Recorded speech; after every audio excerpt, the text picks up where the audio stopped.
Welcome to Real Judaism with Rabbi Klapper. Unfiltered wisdom for Jewish life.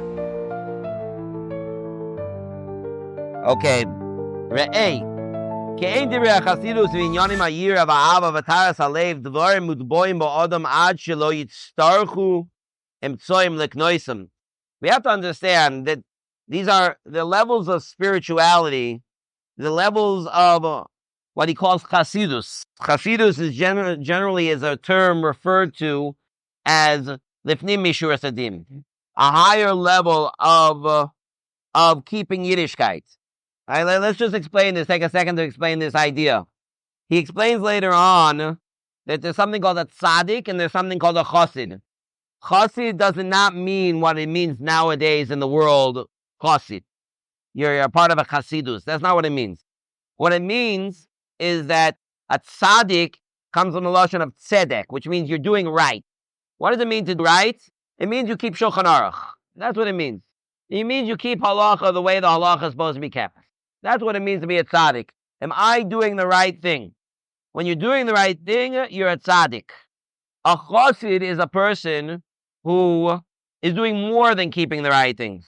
There are higher levels that a person can go lifnim mishur asadin, beyond the letter of the law, where I don't have necessarily a chiyuv to do that. I'm not chayiv to do it, but I want to do it because I want to have a closer connection to Hashem.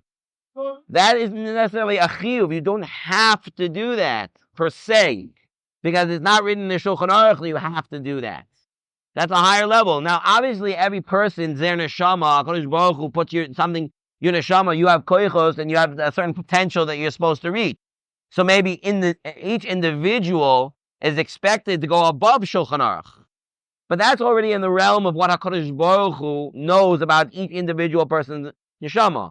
When we're talking about the basics of keeping Torah Yiddishkeit, we're talking about keeping Shulchan Aruch.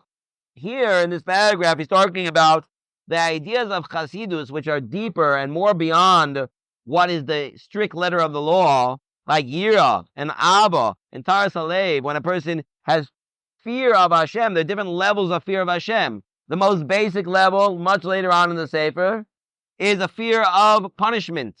A person, one of the yisodos of Yiddishkeit is the belief in free will. I believe that I have the ability to choose between right and wrong, and a very big part of that is believing in schar v'oinish, believing in reward and punishment for my choices, right? So that's a very low level. It is a level of yirah, but it's a low level of yirah. I'm scared because of the punishment. I'm scared of the punishment in this world. A higher level of that is fear of punishment in the next world. That's already at a higher level. Even more than that is a fear just because of the greatness of Hashem. Not because I'm scared I'm going to be punished, but how can I do such a thing in front of Hashem? If a person stood in front of Reb Chaim Kanievsky or any one of the Gedolim and there was a certain fear, am I scared they're going to hit me? I'm scared they're going to punish me? No, but I know I'm in the presence of greatness, and because of that, there's a certain fear.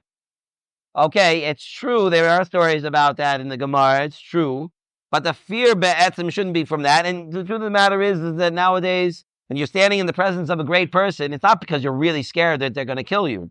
It's unless it's like Putin or Kim Jong-un or something like that, right?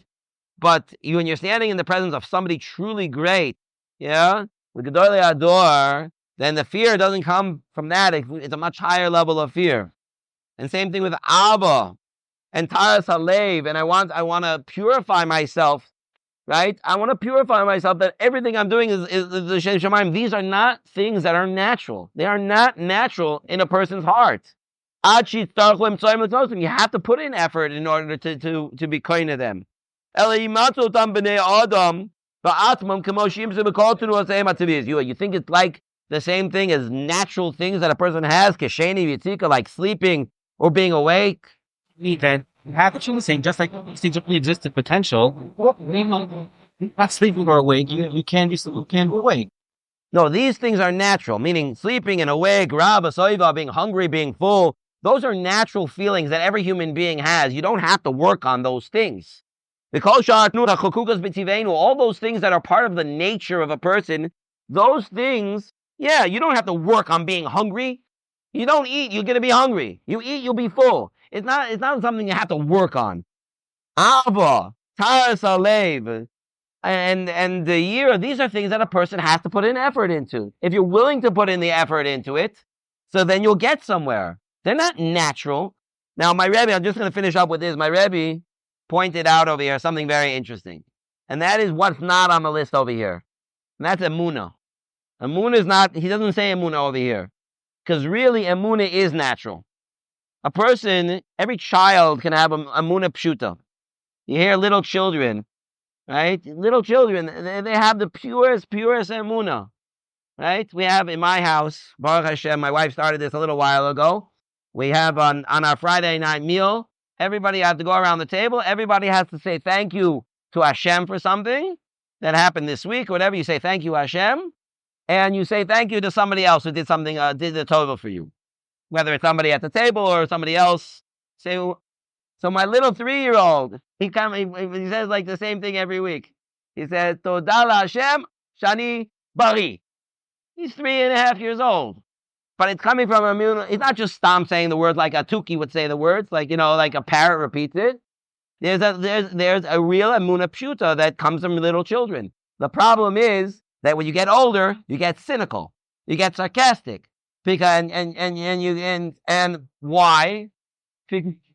Right? Because the society affects us, unfortunately, and these things come from the outside. These are midos grus. They're very low midos that have infiltrated into Torah, into the Jewish world, and unfortunately has hurt us. But really, that emunah is inside. It is a natural part of every person. We just have to grab onto it, and we have to keep it clean, and we can't bring garbage on top of it. If we do that, we'll have that emunah, because it is there. It is natural. These other things, yirah, ahavah, taras alev, taka, that you have to work on. That is not natural. You have to work on that. But emunah, that is natural. We just got to keep it clean. We can't throw any garbage on it. And then we will have that emunah. Okay, we're going to stop over here.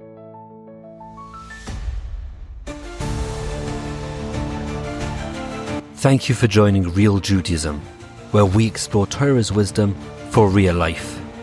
Created by J Foundations and produced by Eli Podcast Productions. Find more episodes at realjudaism.org and subscribe wherever you listen to podcasts.